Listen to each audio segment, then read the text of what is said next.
Hello guys, welcome to the YouTube channel. आज हम आपके लिए लेके आए 20 most important question of CPR and AED. तो ये वो क्वेश्चन हैं जो हर एग्जाम में आते रहते हैं। सीपीआर में इन्हीं के बारे में पूछा जाता है, कहीं ना कहीं कैसे न कैसे घुमा के। तो आप इनको ध्यान से देख लेना। पहला क्वेश्चन है, full form of CPR is. Option A cardiopulmonary resuscitation, option B cardiopulmonary relapse, option C cardiopulmonary restriction, option D chronic pulmonary relapse.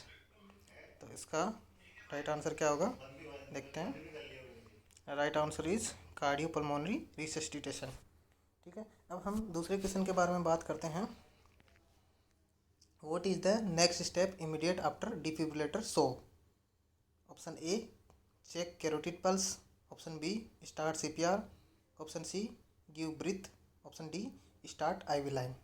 तो right answer will be start CPR.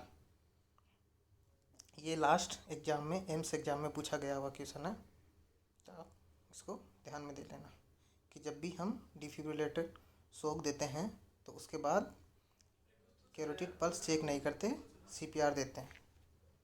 उसके बाद हम नेक्स्ट क्वेश्चन देखते हैं। The term Ambu stands for. Ambu word का means होता है, option A artificial manual breathing unit, option B artificial and manual with breathing urgency, option C artificial manual blood unit, option D a manual breathing unit. The right answer will be artificial manual breathing unit. ठीक है, तो next देखते हैं। The ratio of cardiac compression and artificial breathing is. Option A 30:2, option B 60:6, option C 15:2, option D 12:3। Right answer will be 30:2। Cardiac compression, जब adult में compression देते हैं, इसमें कोई एडल्ट पीडियाट्रिक कुछ भी इसमें वर्ड नहीं दिया गया, तो हम एडल्ट का मान के चलेंगे। और ये 1 हो या 2 रेशियो, हम इसमें 30:2 यूज़ करेंगे। Okay, next question. Which pulse is palpated to see effectiveness of CPR. Option A radial, option B temporal, option C carotid, option D femoral. Right answer will be carotid. जब भी हम pulse check करते हैं adult की, तो carotid check करेंगे। Paediatric, children और infant की हम अलग चेक करते हैं। नेक्स्ट क्वेश्चन देखते हैं। While doing CPR in an infant what is the compression ventilation ratio with 2 रेशियोर। जब 2 रेशियोर होते हैं इन्फेंट में, तो क्या होगा, 15:2, 30:2, 15:1, 5:1। अब इन्फेंट है, 2 रेशियोर हैं, तो आंसर विल बी 15:2, और 1 रेशियोर होगा तो आंसर होगा 30:2। ओके, नेक्स्ट क्वेश्चन देखते हैं। While performing CPR on an infant, another rescuer appear on the same scene. What do you do next? अगर 2 रेस्क्योर हो तो क्या करना है, अनदर रेस्क्योर प्रेजेंट हो तो क्या करना है।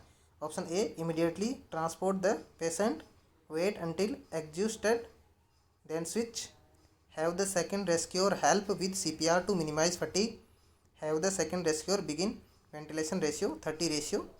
तो right answer will be have the second rescuer help with CPR to minimize the fatigue.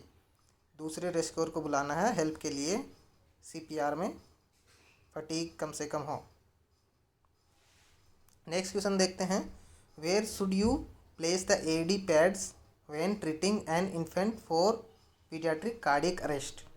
Option A chest and back, option B do not use an AED on an infant, option C upper chest and abdomen, option D wherever they fit. The right answer will be chest and back. Paediatric में दोनों pad, एक between nipple and another will be back posterior side between shoulder. Next question. How long you should check for breathing while performing CPR। तो हमें कितनी देर तक देखना है, 2 second, 5 second, no longer 10 second, 15 second. The right answer will be no longer 10 second. अब हम next question देखते हैं। What will be first action if carotid pulse not पाल्पेटेड। अगर कैरोटिड पल्स पाल्पिटेट नहीं है तो नेक्स्ट हम क्या एक्शन लेंगे? Option A compression of heart, option B clean the airway, option C start oxygen therapy, option D assess other vital sign. तो carotid pulse feel नहीं हो रही तो हमें क्या करना चाहिए? Compression of heart, heart compression करना है। Okay, next question, the best method for assessing respiration in a non responsive person is? Option A put hand in front of nose, option B look listen and feel, option C put the hand on the chest, option D hear the heart beat. The right answer will be look listen and feel. The next question is, when performing CPR on an adult, how deep should the chest compression be? Option A 1.5 inches, option B 2 inches, option C 2.5 inches, option D 3 inches। तो adult की बात करें तो 2 inches, और children की बात करें तो भी 2 इंचेज आएगा, एंड इन्फेंट की बात करें तो 1.5 इंचेज आएगा। Next question, which bone is most prone to fracture while faulty CPR? Faulty CPR में कौन सी बोन के फ्रैक्चर होने के ज़्यादा चांसेस रहते हैं? Option A ribs, option B clavicle, option C vertebra, option D femur. Right answer will be ribs. Ribs are more prone to fracture.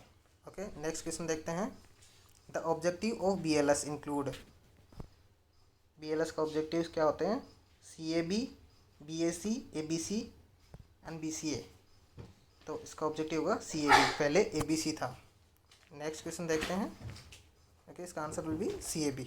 Next question देखते हैं, CAB stands for continuous airway breathing, compression airway breathing, complete airway breathing, continue assess breathing. The right answer will B compression airway breathing. Okay, next question देखते हैं, the voltage of monophasic defibrillator is 300 joule, 360 joule, 200 joule, 260 joule. The right answer will B 360 joule.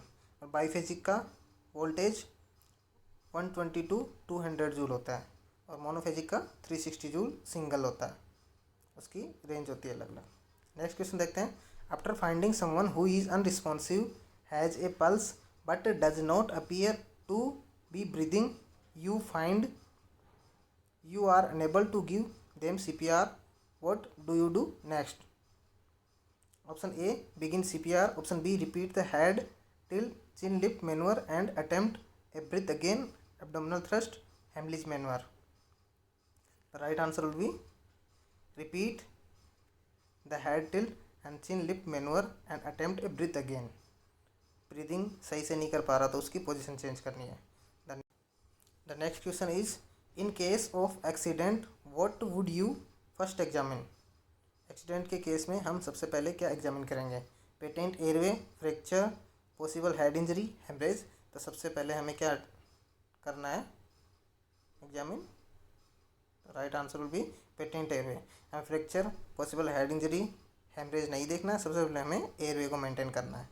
तो next question देखते हैं, when you come across a person lying unresponsive on the road, your first action should be to? Option A leave the person to wake up by himself, option B make the person to sit, option C call an ambulance and start CPR, option D take away the patient on the roadside। The right answer will be take away the patient on the roadside। अगर patient road के ऊपर पड़ा है, unresponsive है, तो हमें सबसे पहले रोड साइड में लेके जाना है, नहीं तो हमारा भी एक्सीडेंट हो सकता है और उसका भी हो सकता है। Okay, the next question, sign of restored ventilation and circulation after CPR includes all the following except. अगर CPR से वेंटिलेशन, सर्कुलेशन रिस्टोर हो गया तो हमें क्या देखने को मिलेगा? एक्सेप्ट।